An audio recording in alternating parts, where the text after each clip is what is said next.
Okay, so balancing chemical equations can look really intimidating, but it's really just about keeping track of the atoms. Let's think of it as making sure what you start with is the same as what you end with. So the general rule is that the number of each atom has to be equal on both sides of the reaction. You can't create or destroy atoms, you just simply rearrange them. So for the first example, let's balance the atoms in the equation H2 plus O2 forms H2O. So on the left we've got 2 oxygens and 2 hydrogens, whereas on the right we've got 2 hydrogens and only 1 oxygen, so it's not balanced. So to make this visually easier, what I like to do is just write down all the types of atoms I have in a list. So in this equation, all we've got is oxygen and hydrogens. Okay, so let's go ahead and quickly jot down. We've got 2 oxygens on the left as well as 2 hydrogens on the left, and then we've got 1 oxygen on the right and 2 hydrogens on the left. So to fix it, what we can do is put a 2 in front of the H2O. Now this leaves us with 4 hydrogens on the right hand side and 2 oxygens. So the number of oxygens is now balanced, however we've got too many hydrogens on the right hand side. So what we can simply do is just put a massive 2 in front of the H2 on the left hand side, which now gives us 4 hydrogens on the left hand side as well. And boom, that's the final balanced equation. We've got 2H2 plus O2 is equal to 2H2O.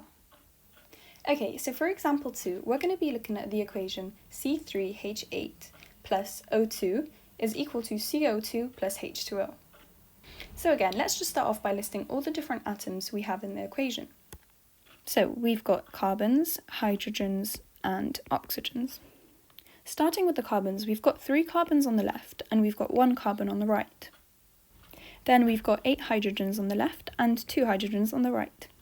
And lastly, we've got 2 oxygens on the left and we've got 3 oxygens in total on the right. So looking at this equation, we can easily balance the carbons by placing a massive 3 in front of the CO2 on the right hand side, which now gives us 3 carbons on the left hand side and 3 carbons on the right hand side.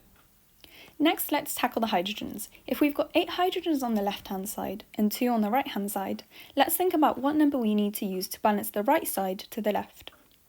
And of course that number is going to be 4, so let's just pop a massive 4 in front of the H2O. And make sure to never touch the little numbers behind each element, as if you change those you'll have a completely different molecule.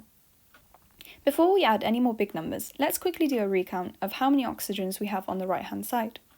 So we've got 3 times 2 oxygens from the CO2, so that's 6, plus 4 oxygens from the H2O, which is 10. This means that all we need to do to balance the left hand side to the right is put a big 5 in front of the O2. And boom, we're done. The final balanced equation is C₃H₈ plus 5O2 is equal to 3CO2 plus 4H2O. And there we go. Using this method, you can balance any equation, although if it is harder, you may not get the answer on the first try, so a little bit of trial and error may be necessary.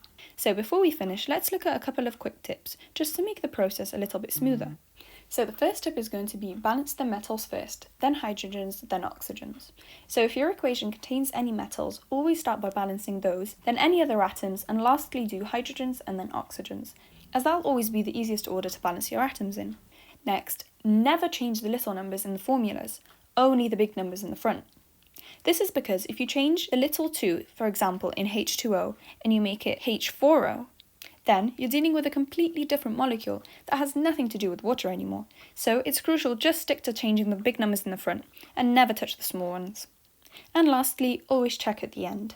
Make sure that your balanced equation is actually truly balanced, and give it a quick recalculation just to make sure that everything makes sense. Alright, that's balancing equations done. Once you've done a few, it'll start to feel really straightforward. There's some really good worksheets in the description. And don't forget to comment if there's any other topics you want me to cover next. And if this helped, hit subscribe so you don't miss the next one. You've got this.